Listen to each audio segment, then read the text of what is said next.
పెట్టుకోనండి. నేను సేవకు వచ్చిన దినం నుంచి కూడా ఈ రోజు వరకు కూడా క్రిస్మస్కి పసుపు పెడతాడు దేవుడు, న్యూ ఇయర్కి పసుపు పెడతాడు. గత 2 రోజులు తిండే పెట్టడం మా వాళ్ళు. దేవుని స్తోత్రం, హల్లెలూయా. ఆయన పెట్టమని చెప్పలేదే వాళ్ళకి. ఏది ఏమైనా ప్రేమను బంగారా, ఈరోజు ఉత్సహించి గంతులు వేసే దినం. ఏమి ఈరోజు ఉత్సహించి గంతులు వేసే దినము. దేని ద్వారా అంటే పండగ ద్వారా కాదు. పండగ ఎవరికి అంటే పండగ చేసేది ఎవరికి? లోకులు. పండగ లోకస్తులకి పండగ. ఈ పండగ తర్వాత వాళ్ళు బతుకంట ఎండగా. పండగ అని చెప్పేసి మనవాళ్ళు కూడా చాలా మంది అప్పు సప్పు చేసి ఏమిటి కొత్త బట్టలు కొనుక్కొని కొత్త కొత్త పిండొంటలు చేసుకుని 3 రోజులు కమ్మంగా కూర్చొని ఆరగించిన తర్వాత 4వ రోజు అప్పులోడు వస్తాడు. ఆట కొట్టిన తర్వాత పెద్దమే నేను లేనని చెప్పు, నేను లేనని చెప్పినైనా నేను లేనని చెప్పు. ప్రేమటి వల్లరా, ఈరోజు నువ్వు చేసిన పండగ విధానం ఏం చేసింది తెలుసా? నిన్ను నన్ను అబద్ధీకులు చేసింది. దేవుని స్తోత్రం. ఈ పండగ ఏం చేసింది తెలుసా? మనల్ని అబద్ధీకులు చేసింది. ఎందుకని? అప్పుడు వచ్చేటప్పటికి అప్పు కట్టలేక 4 రోజులు టైం అడిగితే వాడేమనస్తాడని ఇప్పుడు మనం ఏం చేస్తాం తెలుసా? తప్పించుకుని తిరుగువాడు ధన్యుడి గదిరా సమతి అన్నట్టు. దేవుని స్తోత్రం.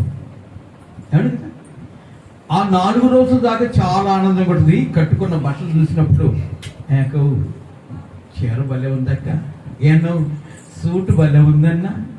ఈ సూట్ తర్వాత ఉండేది సూటి పోటీ మాటలు. దేవుని స్తోత్రం, హల్లెలూయా, హల్లెలూయా.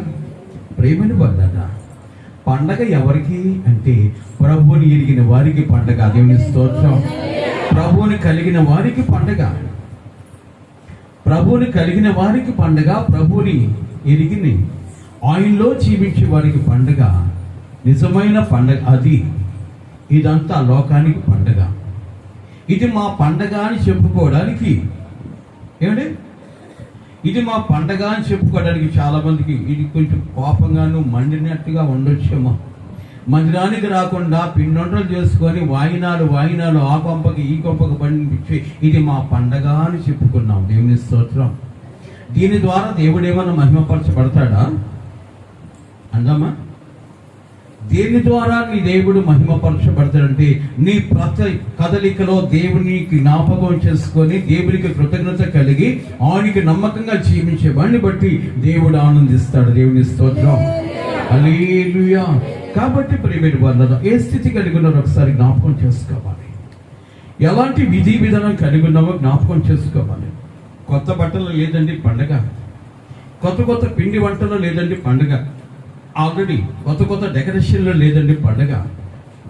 పండగ ఎవరికి అంటే ప్రభువులో జీవించేవాడికి. క్రీస్తులో నా జీవించు నాకు ఎల్లప్పుడూ జయముండును. జయం ఎప్పుడట? క్రీస్తులో జీవించే వాడికి జయము. దేవుని స్తోత్రం.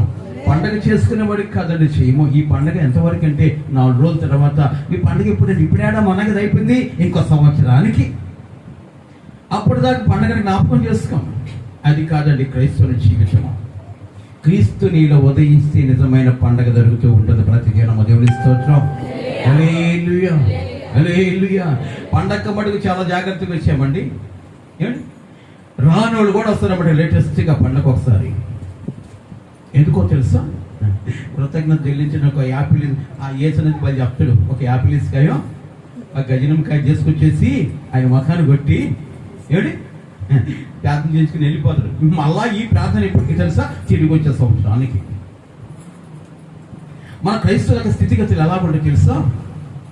ఒక ఇద్దరు ఆ పక్కింటి పెద్దావిడ ఈ పక్కింటి పెద్దావిడ ఎదురు కూర్చున్నారట. ఏది వారు అరుగు మీద కూర్చొని మాట్లాడుకుంటూ ఏమక్క మీ కోడలు ఏం చేస్తుంది అన్నదంట. మా కోడలు తలస్నానం చేస్తుంది అన్నదంట. ఏందమ్మో, మా కోడలు వారానికి ఒకసారి తలస్నానం చేస్తుంది. ఏంట వారానికి ఒకసారి తలస్నానం చేస్తుందంటే ఆయత్తనదంట. మా కోడలు అయితే వారానికి ఒకసారి కాదు, ఆబోకి బొక్కి ఎంత తొందరగా తెలిసే మాట. ఈ మనిషి ఇది తొందర అనుకుంది. ఆబోకి నీళ్ళు పోసుకుంటాంట. ఈ మటుకు వారానికి ఒకసారి పోసుకుంటుంది. ఇప్పుడు ఆబోకి పోసుకున్న వాళ్ళు చాలా మంది ఉండొచ్చు. క్రైస్తవులు దేవుని స్తోత్రం. మీరు కాదు, మీరు మంచివాడు. దేవుని స్తోత్రం. హల్లెలూయా హల్లెలూయా. అది కాదండి సందడి, అది కాదండి సందడి. నీలో నేనుండుటే, నాలో నీ ఉండుటే నా ఆత్మీయానుభవమే. పరిశుద్ధాత్ముని అభిషేకముతో పరిపూర్ణతలోకి వచ్చేవాడికి నిజమైన పండగ. దేవుని స్తోత్రం. హల్లెలూయా. ఇద్దరు ముగ్గురు నన్ను అడిగారండి. ఇక్కడ కూడా కొంతమంది అడిగారు, పాస్టర్ గారు ఈదుల్లో తిరిగేది లేదా అని. దేవుని స్తోత్రం. కొంతమంది సీతారాంపురం వాళ్ళు ఫోన్ చేశారు, 24వ తేదీ ఈదులో ఎరగవా అని. నేనేమి ఈదులు తిరిగేవాడినా? అది కాదు పాస్టర్ గారు, పాటలు పాడుతూ తిరగతాం కదా. మందిరంలో ప్రార్థన జరుగుతుంటే ప్రార్థనకే రావట్లేదు. దేవుని స్తోత్రం. హల్లెలూయా. ఈదులు తిరగడం అవసరం అంటారు.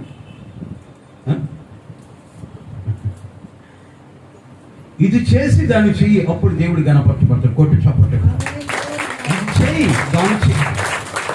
ఇది చేయకుండా దాన్ని చేసి నువ్వెవరో నాకు తెలియదు, తలుపు తీయ్యా, నువ్వెవరో అంటలేదా? నువ్వెవరో నాకు తెలియదు, వాళ్ళేవాడే కదా, సంవత్సరానికి ఒకసారి ఇదంతా నేనే కదా పెద్ద పాటలంతా పాడుకుంటా. నీ స్వరం ఇప్పుడు నేను వినలా. దేవుని స్తోత్రం. హల్లెలూయా.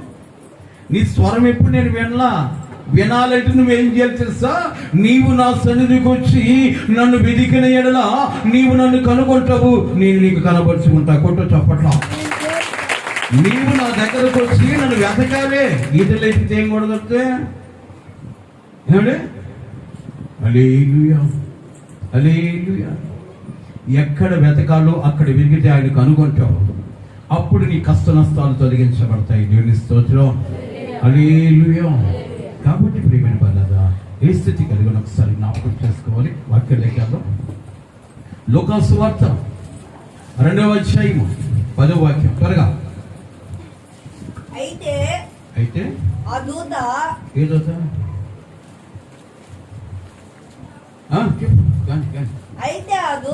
అయితే ఆ దూత భయపడకుడి. ఎవరికి మనకి కదా, మన మహాధైర్యవంతులం కదండి. దేవుని స్తోత్రం. హల్లెలూయా. ఎవరికంట? తలకాయ పైకెత్తడమ్మా, ఆమెను గురించి చూస్తున్నాను. బైబిల్ ఏం మాట్లాడు, బైబిల్ చూడబాకండి, అది జబ్బు అయిపోద్ది. నా వైపు చూడండి. మీరు జ్ఞానవంతులే, బాగా తెలుసు మీకు వాక్యాలు అంతా. కానీ ఎందుకు నిలబెట్టాడో మీకన్నా జరుగుతుంది, నన్ను నిలబెట్టాడు దేవుడు. దేవుని స్తోత్రం. ఆయనకు మహిమ కలుగును గాక. మీరు మంచి జ్ఞానవంతులే, వాక్యంలో పరిగెత్తారు. ఒక ఆయన చెప్పాడే, బైబిల్ ఎందుకు పాస్టర్ గారు, బైబిల్ ఎందుకంటే బైబిల్ నవిలు ఊసేసా అన్నాడు. ఊసేది ఎవడట్లా? ఆ పాస్టర్ గారు ఈ మాట వినును గాక. ఒక దగ్గరికి మీటింగ్కి వెళితే టీ తాగడానికి ఒక గుంపు దగ్గరకు వచ్చాం. ఊరికి అట్టా నడుచుకుంటాం. పాస్టర్ గారు నిన్నటి నుంచి చూస్తున్నాను, మీ చేతిలో బైబిల్ లేదే, బైబిల్ లేకుంటే ఎట్లా అంటే, బైబిల్ ఎందుకండి, బైబిల్ నవ్వులు చేసి అన్నాడు. ఊసే దేవుడు ఊసే దేవుడు అంట. అది రుచికి నచ్చకపోతే, నాలుగు నచ్చకపోతే అంటాం. వీడికి దాని రుచి తెలియక ఊసేసాడు. దేవుని స్తోత్రం. అది మనకు రుచి తెలుసు కాబట్టి అప్పుడప్పుడు కొంచెం తింటున్నాం. దేవుని స్తోత్రం. కొట్టమని చెప్పాలి, ఆయన కూడా కొట్టమని చెప్పాల్సి. నాకైతే కొట్టబడేది అనుకో, ఆయనకన్నా కొట్టాలి కదా మీరు. ఆడు చెప్తాడు, దళితుడు నవిలి ఊసాడంట బైబుల్ని. ఊసాడంటే అర్థమైంది, దాని రుచి తెలియక. అది రుచిగా ఉంది కాబట్టి అప్పుడప్పుడు మనం ఆరగిస్తూ ఆయన మహిమ పరుస్తూ ఉన్నాం. దేవుని స్తోత్రం. హల్లెలూయా. భయపడకూడే. కలవరాల మధ్య, కలతల మధ్య, సమస్యల మధ్య, శోధన మధ్య చిక్కుకొని కలవర పెడుతున్న నీ కలవరాన్ని తొలగించడానికి నేను ఈ లోకంలోకి వచ్చా. కొట్టు చప్పట్లో. కలవర పెడుతున్న నీ బ్రతుకుల నుంచి విడిపించడానికి విమోచనగా ఈ లోకంలోకి వచ్చాను కనుక మీరేం చేయాలి? భయపడకండి, భయపడకుడి. ఆ, ఇదిగో ఇదిగో ప్రజలందరికీ కలుగబోవు మహా సంతోషకరమైన సువర్తమానము. వాడు ఇప్పుడు వాక్యం చదివాడు కదా, ఇంకా కనపడ్డు బొంకులు కాడు మహాసువర్తమానం చెప్తున్నాడు. దేవుని స్తోత్రం. ఎంత నవ్వే నీకు దేవుని స్తోత్రం. చదువు.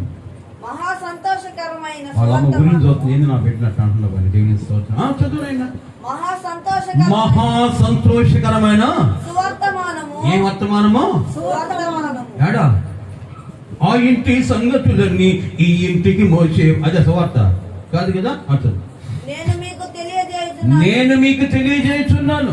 దావీదు పట్టణమందు ఆ నేడు పరిగి రక్షకుడు మీ కొరకు పుట్టి ఉన్నాడు. ఆ. ఈయన ప్రభువైన క్రీస్తు. దానికి ఇదే మీ కానువాలు. ఒక శిశువు పొత్తి గుడ్డలతో ఒక శిశువు పొత్తి గుడ్డలతో చుట్టబడి ఒక తొట్టిలో పండుకొని ఉండుట మీరు చూచెదరని వారితో చెప్పాను. వెంటనే పరలోక సైన్య ఇక్కడ చాలా జాగ్రత్తగా ఉంది. వెంటనే పరలోక సైన్య సమూహము ఆ దూతతో కూడా నుండి సర్వోన్నతమైన స్థలములో దేవునికి మహిమయు ఆయన క్రీస్తులైన మనుషులకు భూమి మీద సమాధానము కలుగును గాక. కొట్టు చప్పట దేవునికి. సర్వోన్నతమైన స్థలములో దేవునికి మహిమ, సర్వము ఉన్నతము. ఏమండి మోషేతో అంటాడు, అతడు నా ఇల్లంతటిలో నమ్మకమైన వాడు, సర్వములో నమ్మకమైన వాడు. ఆ స్థితి నీలో ఉన్నప్పుడు దేవుడు మహిమ పరచబడతాడు. దేవుని స్తోత్రం.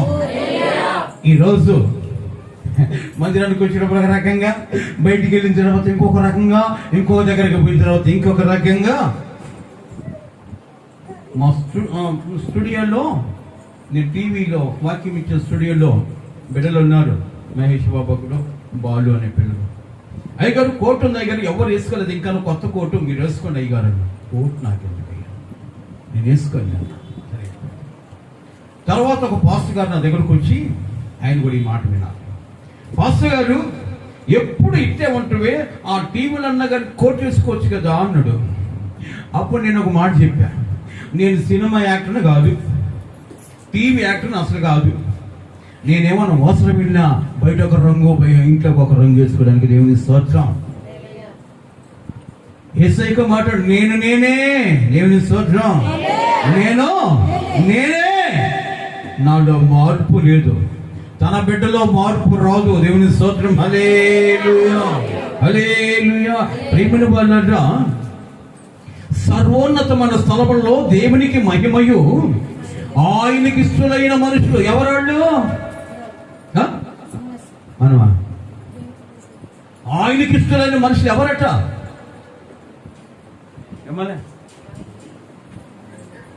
ఆయనకి ఇష్టలైన మనుషులకు భూమి మీద సమాధానము కలుగును గాక. ఆయన సమాధానం తేవడానికి వచ్చాడు. ఈరోజు బిడ్డను చూసినా సమాధానం మన జీవితంలో లేదు. భార్య భర్తల మధ్య సమాధానం లేదు, బంధువుల మధ్య సమాధానం లేదు. సో సంఘములో ఉన్న మన మధ్య కూడా సమాధానం లేదు. ఏమంటే సంఘములో ఉన్న మనకు కూడా సమాధానం ఉండట్లేదు కొన్ని సందర్భాల్లో. ఏమంటే ఎలా చూడండి, నీ జీవితంలో అసమాధానం సమాధానంగా మార్చబడకపోతే సమాధానకర్త దేవునితో నీకు సహవాసం ఉండదు. ఆమేన్. ఎప్పుడు నీకు దేవునితో సహవాసం ఉంటుంది, ఎప్పుడు నీకు సమాధానం ఉంటుంది, ఎప్పుడు నీకు సమృద్ధి ఉంటుంది, నీ ప్రతి అవసరము తీర్చబడుతుందంటే సమాధానకర్త దేవుణ్ణి నువ్వు చేర్చుకున్నప్పుడు. దేవుని స్తోత్రం. ఎప్పుడు చేర్చుకుంటావు? నా హృదయం నీ ఆలయం, నీవు నివసించు దేవాలయం, నాలో వసించుమా దేవా, నాలో వసించుమా, నాలోన. హల్లెలూయా. నాలోన వసి. ఈ పాట పాడితే ప్రభు చేస్తాడా? ఆయన ఎప్పుడు చేర్చుకుంటాబట? ఏ విధంగా చేర్చుకోగలవు చెప్పగలరా? ఆయన చిత్తానికి లోబడి ఆయన వాక్యానికి కట్టబడ్డప్పుడు ఆయన చేర్చుకునే స్థితి స్తోత్రం. ఇక్కడేమో ఒక రకంగా ఉంటుంది, బయటికి పోతే ఇంకొక రకంగా ఉంటుంది.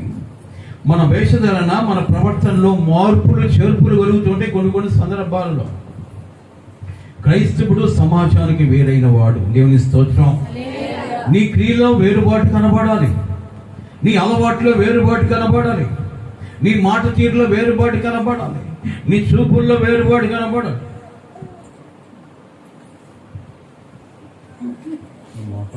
మీరు కాదు, మీరు మంచిగా తెలుస్తారు. ఇది వంకు జరగద్దు నాగరాజు అన్నట్టు మనకి ఈ సమాధానం ఉంటుందండి? ఉంటుందా? వీళ్ళ బ్రతుకులో సమాధానం ఉంటుందా? ఎందుకు అలా చెప్తా ఉన్నాడు? ప్రేమని వల్ల ఎప్పుడు నీ బ్రతుకులో సమాధానం ఉంటుంది అంటే వాక్యానికి కట్టబడ్డప్పుడు. నేను దేవుడు ఎప్పుడు ప్రేమిస్తాడో తెలుసా? నీ విరోధిని క్షమించి ప్రేమించినప్పుడు. కొట్టు చెప్పండి.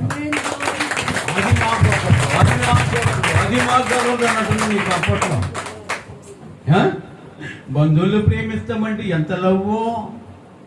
ఏమండి, మనకి ఇష్టమైన ప్రేమిస్తామండి, ఎంత లవ్వో. నిన్ను కష్టపెట్టే వాడిని మట్టుకు కొన్నెడలు చేసి అన్నట్టు వాడు మొఖాలు చూస్తే వాళ్ళని ప్రేమించడమే క్రీస్తు ప్రేమ. దేవుని స్తోత్రం. ఆమేన్. ప్రేమిస్తావా? నా తడాక చూపించాను అనుకో, ఇది క్రీస్తు ప్రేమ కాదు అన్నా కూడా ప్రేమించగలిగిన ప్రేమ అది క్రీస్తు ప్రేమ. హల్లెలూయా. క్రిస్మస్ ఆనందం అందులో ఉందండి. దేవుని స్తోత్రం. పాలుగారు దేహంబు పైన పాపాత్ముల కొరడాలు ఎన్నో బంతులాడినాయి, పిడిగుద్దులు కుద్దాయి, నోరు తెరువలేదాయ ప్రేమ, బదులు పలుకలేదాయ ప్రభు. ఎవరి కోసమో? ఈ జనుల కోసమే, ఈ జగతి కోసమే. ఆయన బదులు పలకుండా తను తానుగా శత్రువులకు అప్పగించుకున్నాడు నిన్ను కాపాడుకోవడానికి. ఈరోజు నిన్ను నీవు కాపాడుకోవడానికి ప్రభువుకి నువ్వు అప్పగించుకోవాలి బిడ్డ. దేవుని స్తోత్రం. అర్థమవుతుందా? నిన్ను దక్కించుకోవడానికి, నీకు పాప విమోచన కలిగించడానికి ప్రభు శత్రువులకు అప్పగించుకొని తన ప్రాణము కూడా లెక్క చేయకుండా నీ కొరకు పణంగా పెట్టాడు. ఇది క్రయధనము అంటాడు. క్రిస్మస్ రోజు ఈ వాక్యం ఏంటి అనుకుంటారేమో. మనమంతా పశుల పాకలో సందడి, మన బ్రతుకుల్లోకి రావాలండి సందడి. నీ బ్రతుకు పాక కావాలి, ప్రభు నీ హృదయంలోకి రావాలి. కొట్టు చప్పట్లో అది చేయండి. అది చేయము. ఇంటి ముందు ఒక పాక కడతాం, పాకలో మరి ఒక పక్క ఏసేపుని ఒక పక్క పెట్టి పొత్తికోటలో ఏసైని పెట్టి ఊపుతా ఉంటాం. లాలమ్మ లాలే, నువ్వు అట్టే బుడుక నా తండ్రి, నేను బడికి చేస్తాను. దేవుని స్తోత్రం. ఎందుకని బాధ చేసు కదండి. చిన్నాడికి ఏం తెలియదు కదా. ఆయన్ని 2020 సంవత్సరాల నుంచి నాగా మనబెట్టి మనం ఊపుతున్నామే కానీ మన ఊపిరి తగ్గించుకోవాలని ఆలోచించట్లేదు కదా. నీ బ్రతుకు మార్చడానికి, నూతన పరచడానికి యేసుక్రీస్తు నామకరణం ధరించుకున్న యేసయ్య ఈ లోకంలోకి వస్తే పండగ చేయడం కాదు, నీ అంతరంగంలో ఎనీ టైం పండగ జరగాలి. దేవుని స్తోత్రం. దోత అంటుంది, భయపడకుడి, భయపడకుడి, మహా ఆనందకరమైన శుభవర్తమానము నీకు చెప్పాలని ఏంటో తెలుసా? మీ విమోచకుడు ఉదయించాడు. ఆయన పేరు ప్రేమిని వల్లరా. ఆ దూత అంటుంది సర్వోన్నతమైన స్థలములలో దేవునికి మహిమయు, ఆయనకి ఇష్టలైన మనుషులకు భూమి మీద సమాధానము కలుగును గాక. ఇష్టలంటే ఎవరు చూస్తే పోలా? చూద్దాం. అదే లోకస్ వార్త 3:16. అయితే నాకంటే శక్తిమంతుడొకడు. అమ్మా 3:16. యోహాను, నేను నీళ్లలో మీకు బాప్తిస్మం ఇచ్చుచున్నాను. లోకస్ వార్త 3:16. అయితే నాకంటే శక్తిమంతుడొకడు వచ్చుచున్నాడు, ఆయన చెప్పుల వారును విప్పుటకు నేను పాత్రుడను కాను. ఆయన పరిశుద్ధాత్మతోను అగ్నితోను మీకు బాప్తిజం ఇచ్చును. ఆయన చేట ఆయన చేతిలోనున్నది. దేవునికి స్తోత్రం, హల్లెలూయా. ఆయన ఎందుకు వచ్చారో తెలుసా? సందడే అరవమంది కాదు. నీ స్థితిగతులు మార్చబడకపోతే ఒకరోజు చేట పైకి లేపుతాడట. క్రియలు కలిగిన వాడు దేవుని పాదాల దగ్గర ఉంటాడు, క్రియలు లేని వాడు పారిపోతాడు. అంటే వాడిని పోగు చేసే అగ్నిలో కాల్చబడుతుంది. ఆ స్థితి నీ చేతిలో రాకుండా ఉండినట్లు యేసు ప్రభు ఈ లోకంలోకి వచ్చాడు. దేవుని స్తోత్రం, హల్లెలూయా. కాబట్టి ప్రియ దేవుని బిడ్డ, ఎవరు అంటే ఆయన ఈ లోకంలోకి ఎందుకు వచ్చాడు అంటే ఏంటి? మరణ ఛాయల్లోనూ అంధకారములోనూ మరణముతో జరుగుతున్న వారిని వెలికి చేసి తన వెలుగును ప్రసరింపచేసి తన పాపం నుంచి విమోచించి తన రక్షణ భాగ్యాన్ని కలిగి చేయడానికి ఈ లోకంలోకి వచ్చాడు. దేవుని స్తోత్రం. ఎవరైతే ఆయన మాట వింటారో అట్టి వారి జీవిత విధానాన్ని మార్చి తన వలే మార్చుకోవాలని కోరుకున్న యేసు ప్రభువు వారు ఈ లోకంలోకి వచ్చాడు. పండగ చేయమని కాదు, ప్రవర్తన మార్చుకోమని చెప్పాడు. దేవుని స్తోత్రం. పండగ చేయమని కాదు ప్రభు చెప్పింది. ఏమండి? పండగ చేయమని చెప్పలేదు. ప్రభు ఈ లోకంలోకి ఎందుకు వచ్చాడో, నీకేమవుతాడో, నీకేం చేయడానికి ఈ లోకంలోకి వచ్చాడో అది తెలుసుకొని దాని ప్రకారం బ్రతకగలిగితే నీ బ్రతుకంతా పండగ. దేవుని స్తోత్రం, హల్లెలూయా. ఈరోజు ఎక్కడ పెట్టినా హ్యాపీ హ్యాపీ క్రిస్మస్, క్రిస్మస్ కి హ్యాపీ. నీ బ్రతుకులేది హ్యాపీ? క్రిస్మస్ కి happy, యాడగమైన అరుస్తాం happy happy Christmas, Mary merry Christmas. దీని ద్వారా నీకు ఊగేదేంటి, ఒరిగేదేంటి? క్రిస్మస్ కి హ్యాపీ. నీ బ్రతుకులో హ్యాపీ కావాలంటే ఆయనకి నువ్వు అప్పగించుకోవాలి. దేవుని స్తోత్రం. నీ హృదయాన్ని పాక చేయాలి. ప్రభుని ఆహ్వానిస్తే నీ హృదయంలోకి ఎప్పుడైతే ప్రభు ప్రవేశిస్తాడో అక్కడి నుంచి నీ బ్రతుకు మారి నూతనపరచబడి తేజరిల్లుతో అనేక మందికి నీ యొక్క వెలుగుని ప్రసరింప చేస్తూ అనేక మందికి నువ్వు ప్రజ్వలిని స్థితిని చూపిస్తూ నిజమైన క్రిస్మస్ ఇది అని ప్రకటన చేసి కృప దేవుడిని కలుగు చేస్తాడు. కాబట్టి ప్రేమిడ వల్ల ఇంకొక చిన్న మాట చదివించి సమయాన్ని ముగిస్తాను. అదే లోకాసు వార్త 2వ అధ్యాయం 14వ వాక్యం. సర్వోన్నతమైన స్థలములలో దేవునికి మహిమయు. ఇందాక చదివించాను, మళ్ళా చదివించాను. దేనికి తెలుసా? సర్వోన్నతమైన, సర్వము ఉన్నతమైన. ఈరోజు క్రీస్తు వెతుకుతున్నాడు. ఒక ఆయన వచ్చాడు, బోధకుడా నువ్వు ఎక్కడున్నావు, ఎక్కడ సంసారం ఉంటున్నావు, ఎక్కడ కాపురం ఉన్నావు అంటే ఆయన ఏం చెప్పాడు తెలుసా? నక్కలకు బొరియలున్నాయి, ఆయనకి స్థలం ఇవ్వకపోతే ఇంకా నీకు క్రిస్మస్ ఏంటి? హల్లెలూయా, హల్లెలూయా. ఇక నీ బ్రతుకులో క్రిస్మస్ చేసుకుని ప్రయోజనం ఏంటి? చిన్న మాట చెప్పి సమయాన్ని ముగిస్తానండి. మొదటి ప్రజా సంఖ్య అలనాడు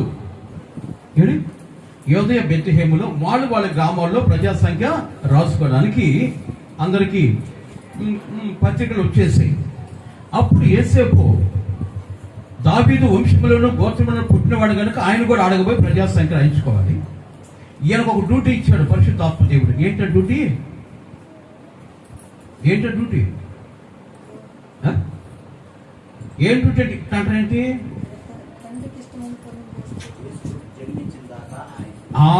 దేవుడు నిన్ను దీవించును గాక. మరియమ్మకు తోడుగా ఉండమని చెప్పాడు. ఆ దిన మనిషి ఆమెను ముట్టుకోకుండా చాలా జాగ్రత్తగా ప్రధానము చేయబడింది. కానీ ఆమెకు తోడుగా ఉండడానికి ఒక డ్యూటీ ఇచ్చాడు.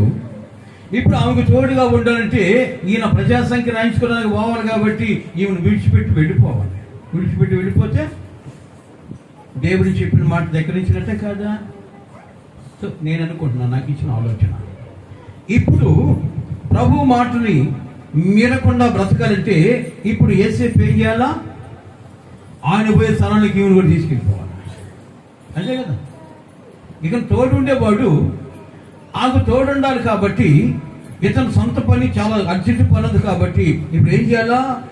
తోడుగా ఉండమని చెప్పిన ఆ వ్యక్తిని కూడా ఈయన తీసుకొని పోవాలి. అదే ప్రాంతానికి ప్రజా సంఖ్యలో వాళ్ళు నమోదు చేసుకోవడానికి వెళ్ళారు. అయిపోయిందండి, పేరు నమోదైపోయింది. పేరు నమోదైపోయిన తర్వాత తిరిగి తెల్లవారి రావాలి. జాగ్రత్తగా వినండి, తెల్లవారి తిరుగు ప్రయాణం.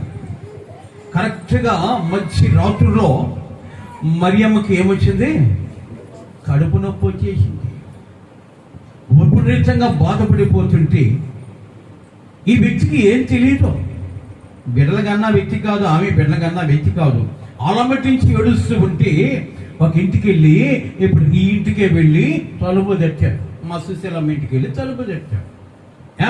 మంచి రథం లేపడి, ఎవడు ఏం కావాలి అమ్మా, సహోదరి పొరటి నొప్పితో బాధపడిపోతుందమ్మా, కాస్త తలనిస్తే ఈ రాత్రికి మీ ఇంట్లో గడిపి, హల్లెలూయా, ఈ రాత్రికి మీ ఇంట్లో గడిపి ఉదయకాల సమయంలో వెళ్ళిపోతారు అని ఏమేసింది? డోర్ వేసింది. ఎప్పుడు ఆ సుజాత మీ ఇంటికి పోయి, అమ్మా ఏం కావాలా? ఏం లేదమ్మా, సహోదరి అల్లాడిపోతుంది, 9 మాసాలు నిలిపోయి నొప్పులు వస్తున్నాయి, కాస్తమ్మా. ఏమన్నది? రండి అని ఆహ్వానించిందా? ఏమన్నది? ఆమె కూడా డోర్ వేసేసింది. ప్రతి ఇల్లు ఇతము పోకుండా తిరిగారు వాళ్ళు, కానీ ఏ ఇంట్లో వాళ్ళు కూడా ఆహ్వానించారా? లేదు. ఎవరోళ్ళు? మిమ్మల్ని ఈ మాట కరెక్ట్గా చెప్పండి. ఎవరోళ్ళు?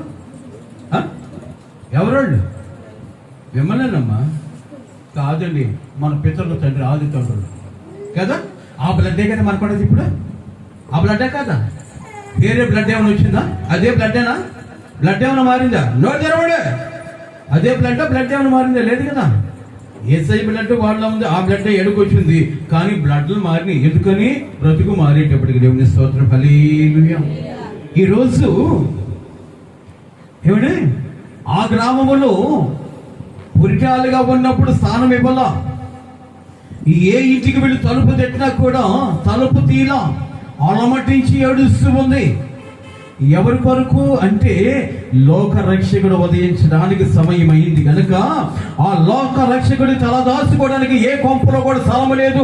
ఈ రోజు నీ అంతరంగంలో స్థలము కావాలని కోరుకున్నాడు. నిజముగా సిద్ధపడినావా? పండగ చేసుకున్నావా? దేవుని బిడ్డ, పండగ చేయడం కాదు, ప్రభు కొరకు సిద్ధపడేవాడు గనుడు. దేవుని స్తోత్రం, హల్లెలూయా, హల్లెలూయా. పాట పాడతాం, నా హృదయం నీ ఆలయం అని. హృదయాన్ని ఆలయం చేయగలిగితే దండ్రివి. అది లేదే. అలనాడే మొయ్యబడ్డ తలుపు ఇప్పటి వరకు క్రైస్తవుడి జీవితంలో తెరవబడ్డ లేదు.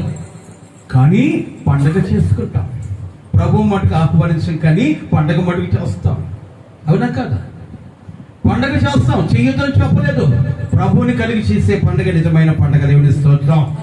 దాన్ని బట్టి నువ్వు ఆనందిస్తావు, ప్రభు కనపరచబడతాడు. దేవుని స్తోత్రం, హల్లెలూయా, హల్లెలూయా. కాబట్టి ప్రియమైన వాళ్ళంట, ఆయనకి స్థలము లేక ఆయన తీసుకొచ్చి ఎక్కడ పడేశారట? ఎక్కడ? పశువుల తోటలో.